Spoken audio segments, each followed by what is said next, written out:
Friends, मैं Mukesh Yadav MK3D classes में आप सभी का स्वागत करता हूं। दोस्तों, साइंस के चैप्टर में मैंने बहुत से ज़्यादा चैप्टर आपको क्लियर किए। आज मैं चैप्टर लेकर आया हूं तरंग, वेव इसको बोलते हैं। इसके बाद ध्वनि पढ़ाऊंगा।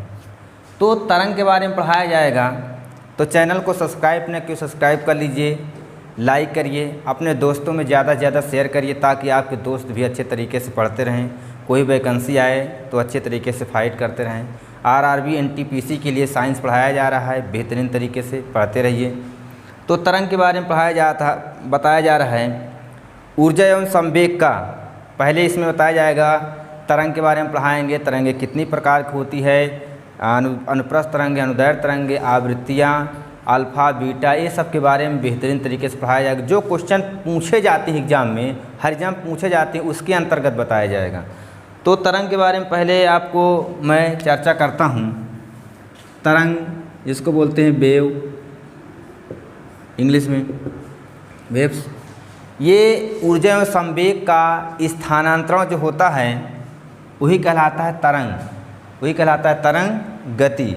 ऊर्जा एवं संवेग या विक्षोभ के आगे बढ़ने क्रिया को तरंग गति कहते हैं। ऐसे भी कह सकते हैं, जैसे रस्सी में आप झटका मारते हैं तो पहले ऊपर फिर नीचे ऐसे जाता है, या तो तालाब में आप कंकड़ पत्थर मारते हैं तो उसमें पानी ऊपर नीचे ऐसे गिरता जाता है।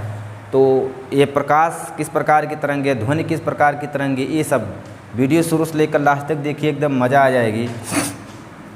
तो ऊर्जा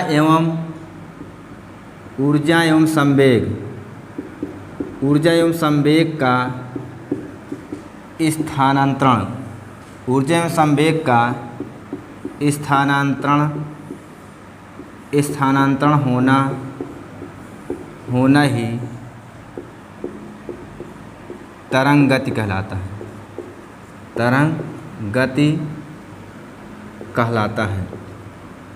ये तो ऊर्जा जो तरंगे जब चलती है दोस्तों, तो ऊर्जा एवं संवेग का ऊर्जा एवं संवेग जाता है।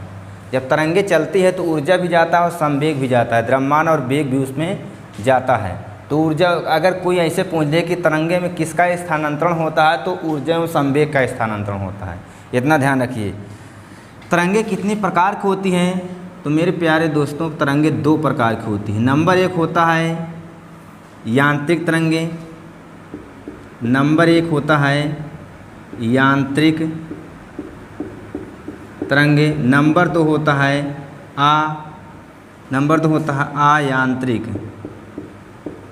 आयांत्रिक तरंगे। इतना ध्यान रखिए।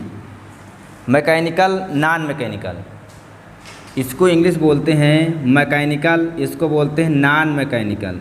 तो mechanical waves, non mechanical waves तरंगे। यांत्रिक तरंगे के बारे में पहले चर्चा कर रहे हैं। एक एक चीज़ आप अगर नोट्स बनाए हैं तो आप नोट्स बना लीजिए। अब भी कह रहा हूँ ताकि आपको नोट्स बनी रहेगी तो कोई दिक्कत नहीं होगी।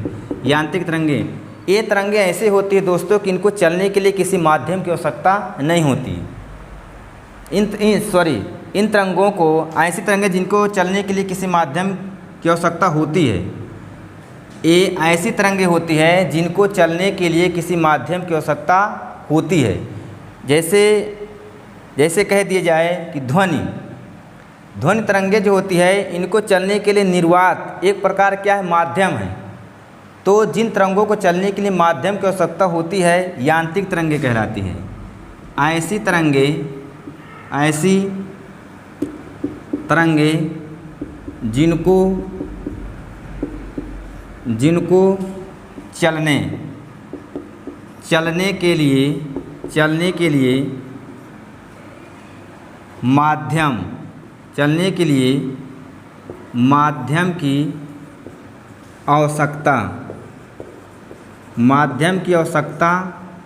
लिए माध्यम की आवश्यकता होती है। ऐसी तरंगे जिनको चलने के लिए माध्यम की आवश्यकता होती है, यांत्रिक तरंगे कहलाती है। जैसे ध्वनि तरंगे, जैसे ध्वनि तरंगे क्या है, ध्वनि तरंगे जो होती है, इनको चलने के लिए माध्यम की आवश्यकता होती है। तो कौन से माध्यम की आवश्यकता होती है? निर्वात। निर्वात एक प्रकार क्या है? माध्यम है। जब कोई व्यक्ति बोलता है तो उनको उस तरंगों को चलने के लिए माध्यम की आवश्यकता होती है। वो माध्यम कौन होता है? निर्वात होता है। तो जिनको चलने के लिए, हाँ, ये कहने का मतलब यांत्रिक तरंगें कहाँ पर नहीं चल सकती? अंतरिक्ष में नहीं चल सकती। क्यों? क्योंकि वहाँ पर वायु नहीं पाया जाता। नोट डाल के लिख लीजिएगा, ये तरंगें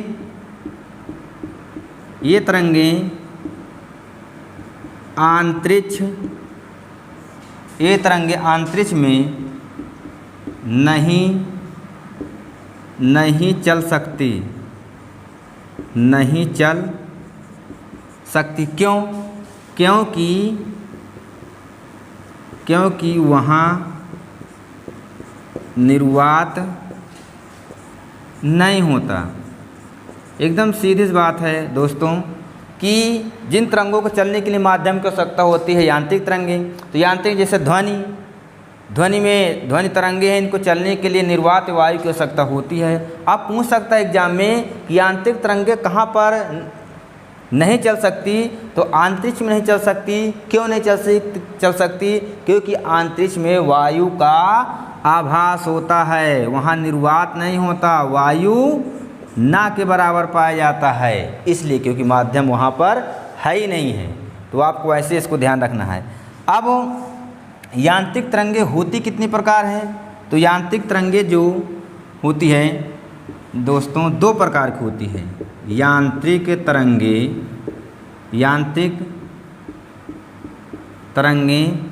2 प्रकार की होती है। ये पहला नंबर तो है आपका अनुप्रस्थ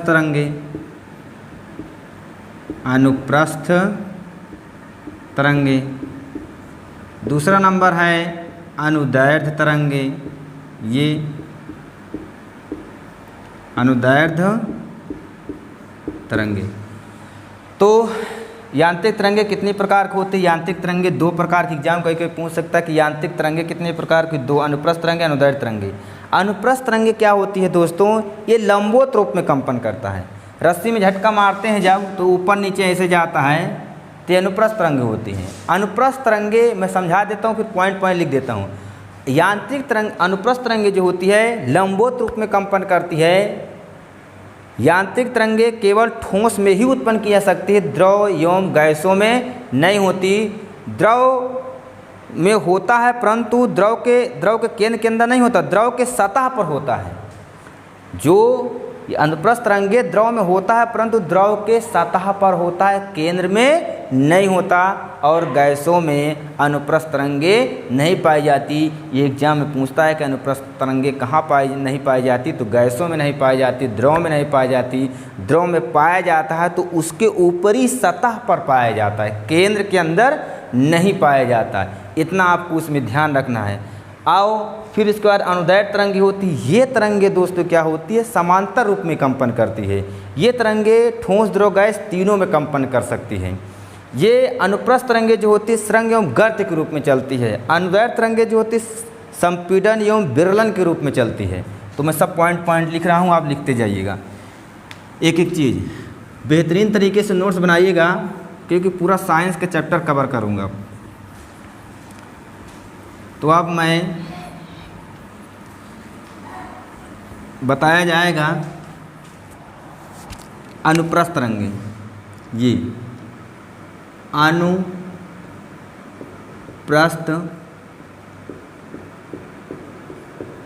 तरंगे, अनुप्रस्थ तरंगे, ये तरंगे लंबवत, ये तरंगे लंबवत कंपन करती है। तरंगे लंबवत कंपन करती है। ये तरंगे लंबवत कंपन करती है। ये तरंगे केवल ठोस में कंपन करती है। नंबर 1 पे लिखिए, ये तरंगे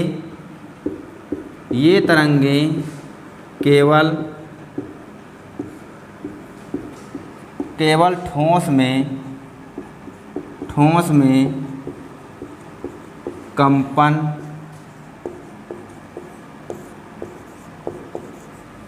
ये तरंगे केवल ठोस में कंपन करती है।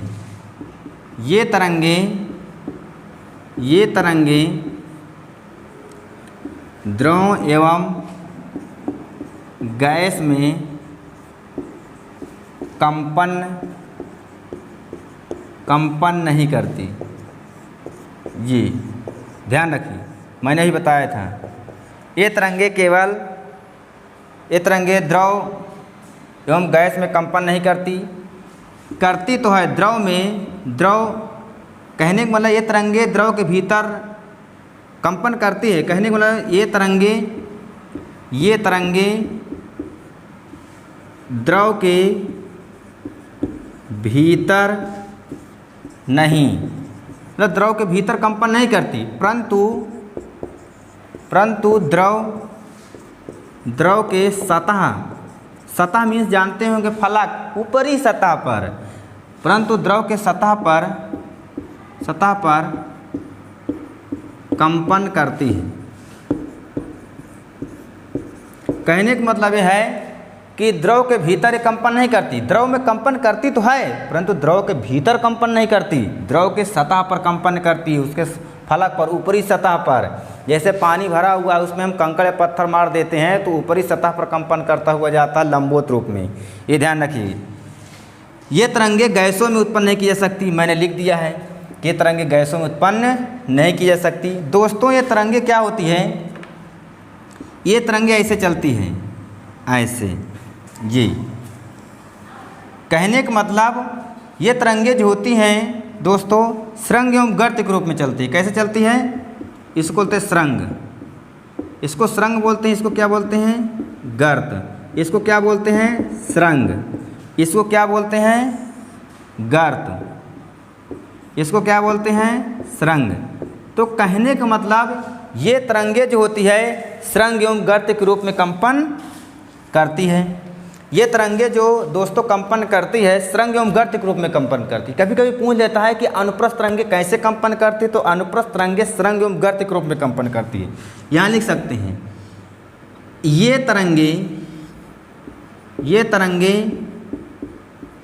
तरंगे स्रंग एवं गर्त के रूप में कंपन करती है। किसके रूप में कंपन कर? स्रंग एवं गर्त के रूप में कंपन करती है। एक स्रंग से दूसरे स्रंग से तीसरे स्रंग की बीच की दूरी को हम कहते हैं तरंग दैर्ध्य, या एक गर्त से दूसरे गर्त के बीच की दूरी क्या कहते हैं? तरंग दैर्ध्य। कभी कभी एग्जाम में ऐसे पूछ लेता है एक स्रंग से दूसरे स्रंग या एक गर्त से दूसरे गर्त की बीच की दूरी को क्या कहते हैं? तरंग दैर्ध्य कहते हैं। ध्यान रखिए, मैं लिख रहा हूँ, लिखिए। एक स्रंग से दूसरे स्रंग के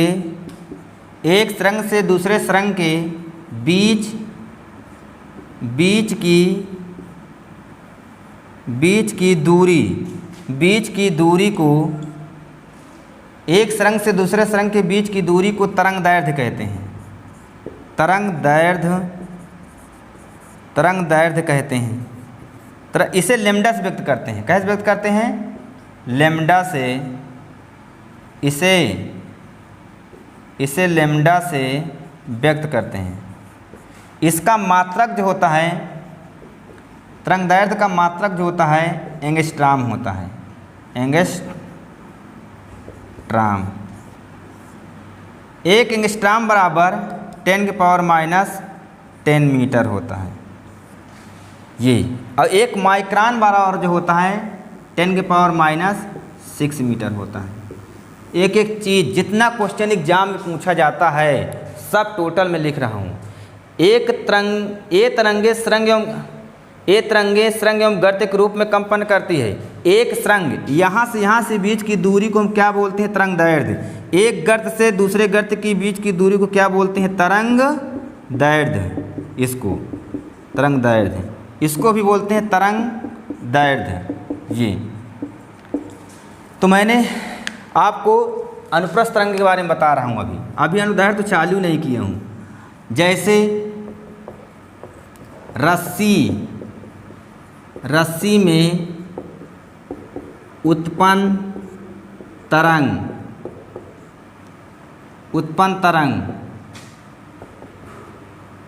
तालाब में पानी भरा रहता है, कंकड़ मार देते हैं तो ऊपरी सतह में उत्पन्न तरंग, ये भी अनुप्रस्थ।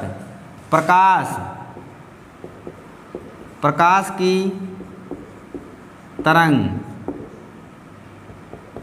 अगला विद्युत चुम्बक के तरंग, विद्युत चुम्बक में जो उत्पन्न तरंगें होती है। गामा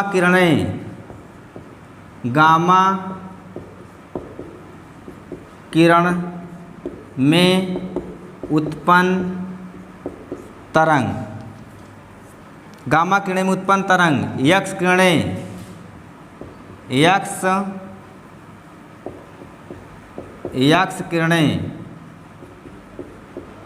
किरण आदि, ये सब जो होती है दोस्तों, ये सब अनुप्रस्थ तरंगे होते हैं। विद्युत के तरंग में जो विद्युत में जो उत्पन्न तरंगे होती किस प्रकार के अनुप्रस्थ हैं। प्रकाश में जो उत्पन्न होती तरंग वो भी अनुप्रस्थ तरंग है। रस्सी में उत्पन्न तरंग वो भी अनुप्रस्थ तरंग है। गामा किरण में उत्पन्न तरंग किस प्रकार की, एक्स किरण में जो उत्पन्न तरंग ये भी। तो कहने अवरक्त किरणें लिख सकते हैं। अवरक्त किरण, ये सब जितने तरंगे होती है, अवरक्त किरण ये सब जो होती है आपके अनुप्रस्थ तरंगे के उदाहरण हैं। रेडियो तरंगे, रेडियो में जो उत्पन्न तरंगे होती हैं, रेडियो में उत्पन्न तरंग, ये सब एग्जाम में श्योर पूछा जाता है कि प्रकाश की तरंगे किस प्रकार की तरंगे, अनुप्रस्थ तरंगे। विद्युत की किस प्रकार की तरंगे, अनुप्रस्थ तरंगे। गामा किरण में उत्पन्न तरंगे किस प्रकार के, अनुप्रस्थ तरंगे। एक्स किरणों में जो उत्पन्न तरंगे किस प्रकार की तरंगे, अनुप्रस्थ तरंगे। अवरक्त किरणें में, रेडियो में उत्पन्न तरंगे, ये सब क्या है, अनुप्रस्थ तरंगे के उदाहरण हैं। तो मैंने आपको अनुप्रस्थ तरंगे के बारे में टोटल जितने क्वेश्चन बनते थे सब आपको समझा कर लिख भी दिया है। अब मैं बताने जा रहा हूँ अनुदैर्ध्य तरंगे। अनुदैर्ध्य तरंगे दोस्तों क्या होता है कि समांतर कंपन करता है। समांतर का मतलब होता है जैसे स्प्रिंग होता है ना, स्प्रिंग को अगर खींचते हैं तो उसके कण जो होते हैं समांतर रूप में रहते हैं। और अनुप्रस्थ तरंगे कैसे कंपन करते हैं, संपीड़न एवं विरलन के रूप में। एग्जाम में पूछा जाता है। देखिए अब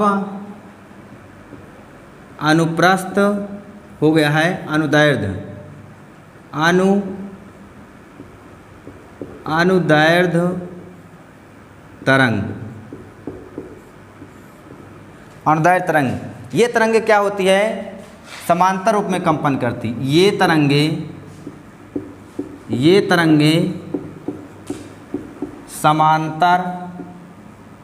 समांतर रूप में कंपन करते हैं। कभी कभी एग्जाम पूछ लेता है जो समांतर रूप में तरंगे कंपन करते हैं उसको कौन सी तरंगे कहते हैं, तो उसको बोलते हैं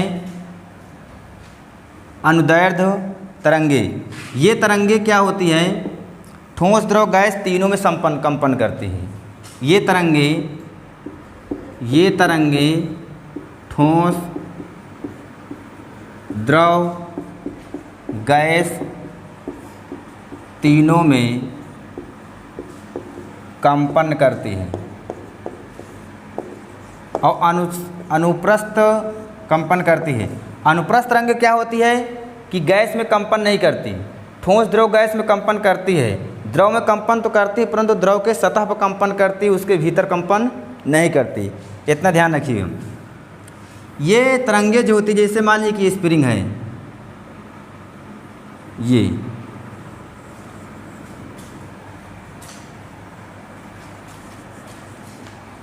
ये है, तो इसको बोलते हैं संपीड़न। और ये क्या होता है, विरलन। देखिए ये आपका भी संपीड़न, ये आपका विरलन। एग्जाम में पूछता है कि अनुदैर्ध्य तरंगे कैसे कंपन करती है, तो संपीड़न एवं विरलन के रूप में कंपन करती है। स्प्रिंग को खींचते हैं तो कहीं पर उसके कण पास रहते हैं, कहीं से दूर हो जाते हैं, कहीं पास, तो संपीड़न विरलन के रूप में कंपन करते हैं। और समांतर कंपन करते हैं। कैसे कंपन करते हैं, समांतर, ये ऐसे तो एग्जाम में पूछ सकता है ये तरंगे संपीड़न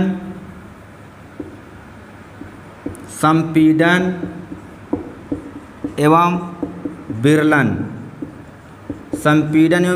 के रूप में कंपन करते हैं। संपीड़न एवं विरलन के रूप में कंपन करते हैं। अब एक बार ध्यान रखिए, संपीड़न विरलन की बीच की दूरी को हम कहते हैं तरंग दैर्ध्य। सुरंग एवं गर्त की बीच की दूरी को भी तरंग दैर्ध्य कहते हैं और इसके बीच की दूरी को भी हम तरंग दैर्ध्य कहते हैं। अब इसका एग्जाम्पल जैसे लिख लीजिए, जैसे ध्वनि तरंग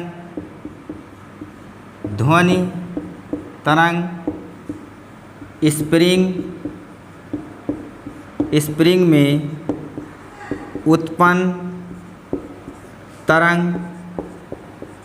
एग्जाम में पूछता है कि ध्वनि में उत्पन्न तरंग किस प्रकार की तरंगे होती है? अनुदैर्ध्य तरंगे होती है। जैसे आप लोग कभी मोबाइल देखिए, उसमें जब आवाज़ उसको तेज़ की जाता है तो पहले क्या होता है, उसकी जो वाइब्रेशन होती है धीमी रहती है, फिर उससे ज़्यादा ऐसे बढ़ता चला जाता है। तो देखिए समांतर रूप में ही रहता है।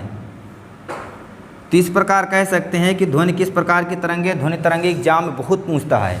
और प्रकाश किस प्रकार की तरंगे होती है, तो प्रकाश जो होती है अनुप्रस्थ तरंगे हैं। ये भी एग्जाम में पूछा गया क्वेश्चन है। भूकंपी तरंगे, भूकंप की जो तरंगे उत्पन्न होती ना, वो कौन सी तरंगे होती है? अनुदैर्ध्य तरंगे होती है। क्यों? क्योंकि वो समांतर कंपन करती है। तो मैंने अनुप्रस्थ अनुदैर्ध्य के बारे में बताया, यांत्रिक तरंगों के प्रकार संबंधित। अब आपका आता है अयांत्रिक।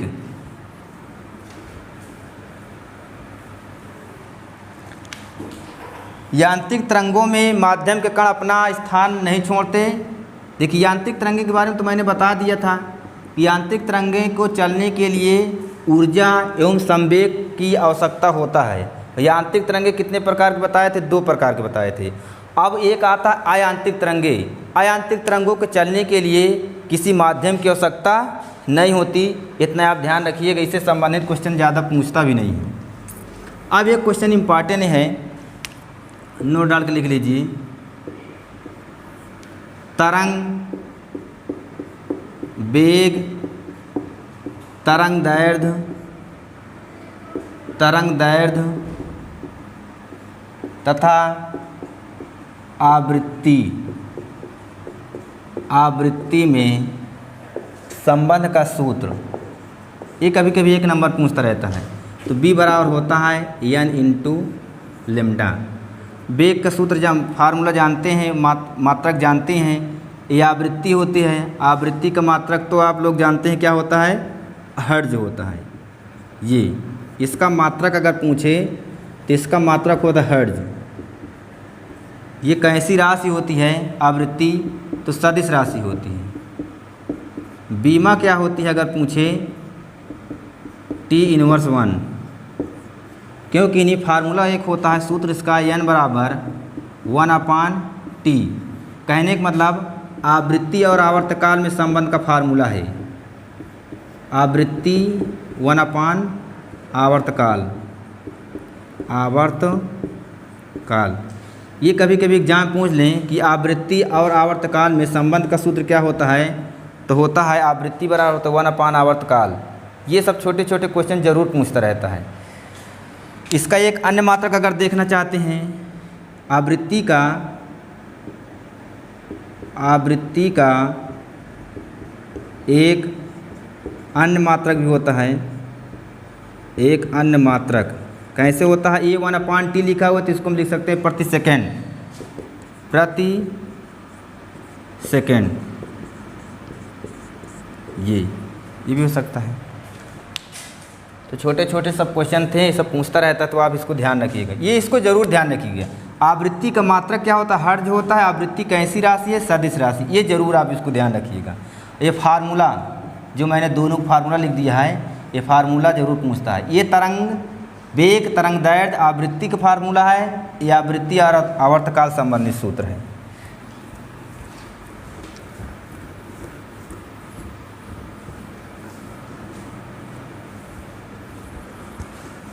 मैंने आपको अगले वीडियो में भी एक क्वेश्चन बताया था। इससे आवर्तकाल की बात यहाँ आ जाती है।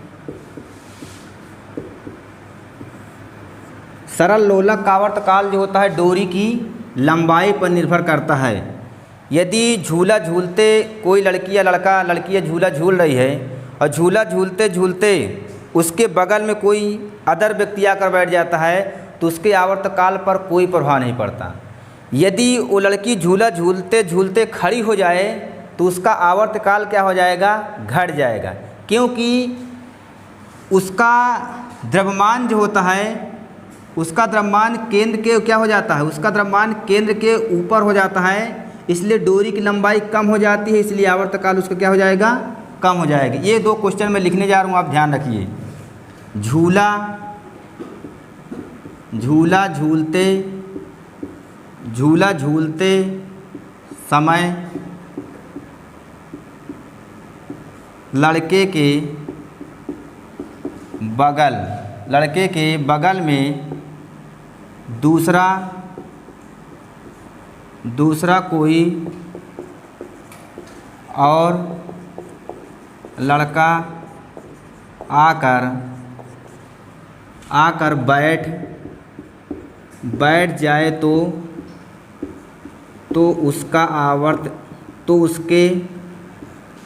उसके आवर्तकाल पर कोई प्रभाव नहीं पड़ेगा। यदि ये क्वेश्चन पूछ ले एग्जाम में, झूला झूलते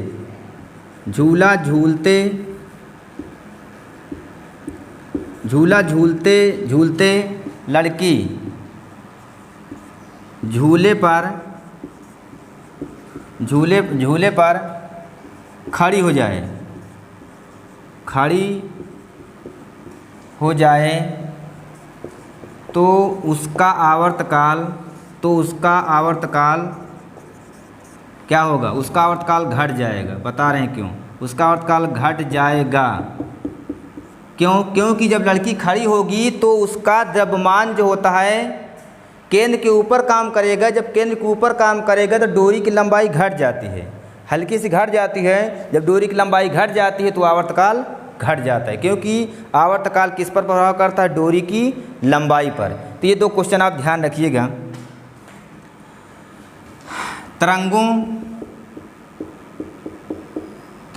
के अध्यारोपण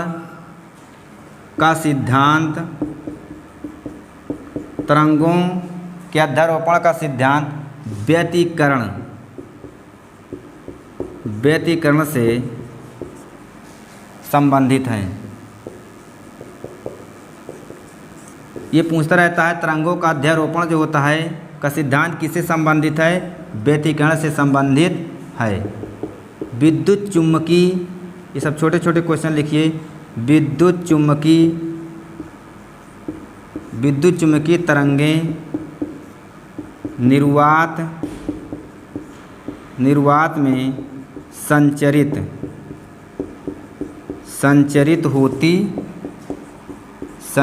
होती हैं।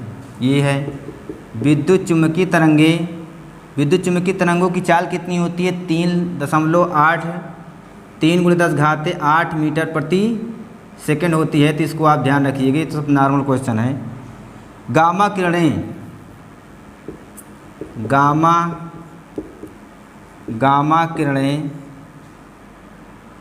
किरणों में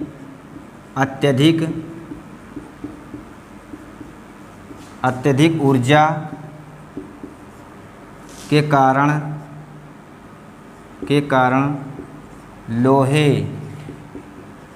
लोहे की चादर को पार कर देता है। लोहे की चादर को पार कर देता है। ये क्वेश्चन ध्यान रखिए। गामा किरणें जो होती है लोहे की चादर को पार कर देता है, क्योंकि उसमें क्या होती है, अत्यधिक ऊर्जा होती है। और सभी विद्युत चुम्बकीय तरंगें किसकी बनी होती है? फोटान की बनी होती है। फोटान का मतलब होता है जब विद्युत चुम्बक के कण चलते हैं तो छोटे छोटे बंडलों पैकेटों के रूप में चलते रहते हैं, उन्हें कहा जाता है फोटान। एग्जाम पूछ सकता है कि विद्युत के जो कण होते हैं वो किसके बने होते हैं? तो फोटान के बने होते हैं। तो इसको लिख सकते हैं विद्युत चुम्बकीय तरंगें फोटान के बने होते हैं। किसके बने होते हैं? फोटान के बने होते हैं। ये फोटान है क्या? विद्युत के कण जो छोटे छोटे बंडल पैकेट के रूप में चलते हैं उन्हें कहते हैं फोटान। तो फोटान का मतलब होता है विद्युत के कण छोटे छोटे बंडल एवं पैकेट के रूप में जो चलते हैं उन्हें क्या कहते हैं? फोटान कहते हैं। ये ध्यान रखिएगा। विद्युत चुम्बकीय तरंगे किसके बने होते हैं? फोटान के बने होते। फोटान होता क्या है? जो विद्युत के कण होते हैं छोटे छोटे बंडल पैकेट के रूप में जो बने होते हैं उन्हें कहते हैं फोटान। अब ये सब नॉर्मल क्वेश्चन थे। कभी कभी पूछ लेता है कि गामा किरण की खोज किसने किया है, अल्फा किरण की खोज किसने किया है, बीटा किरण की खोज किसने किया है। अल्फा किरण धन आवेश होता है, ऋणावेश होता है, किस पर आवेश नहीं होता। एक्स किरण की खोज किसने किया है, ये सब पूछता है। तो आप छोटे छोटे क्वेश्चन इसको लिखते जाइएगा। गामा किरण की खोज किए थे बैकुरल ने, हेनरी बैकुरल ने।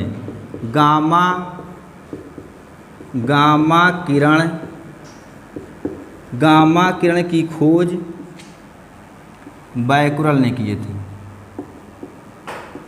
बैकुरल ने। ये ध्यान रखिएगा। इसकी वेधन क्षमता जो होती है लिख लीजिए, गामा किरण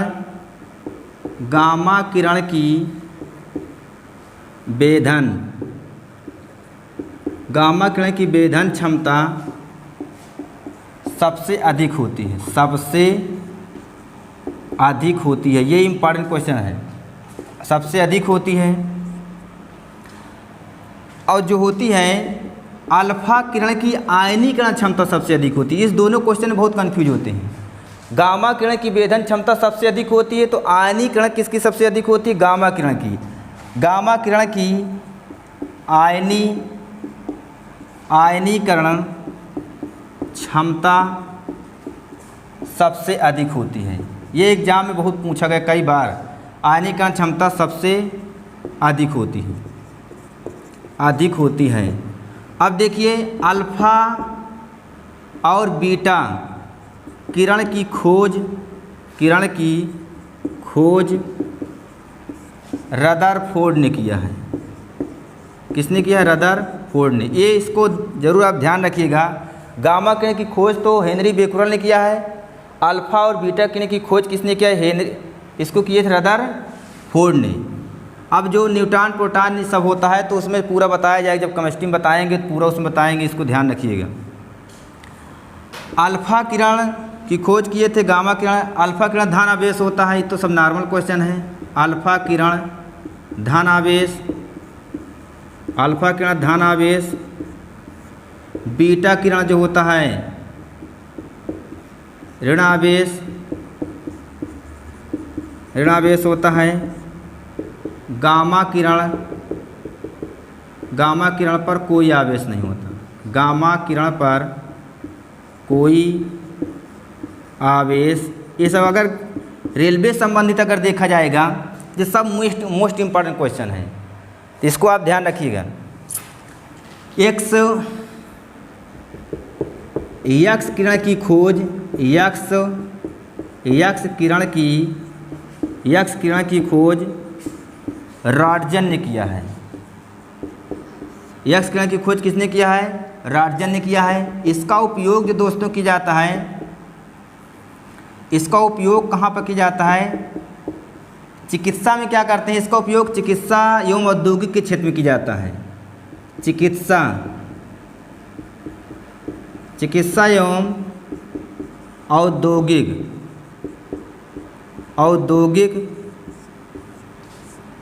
के निर्माण में किया जाता है।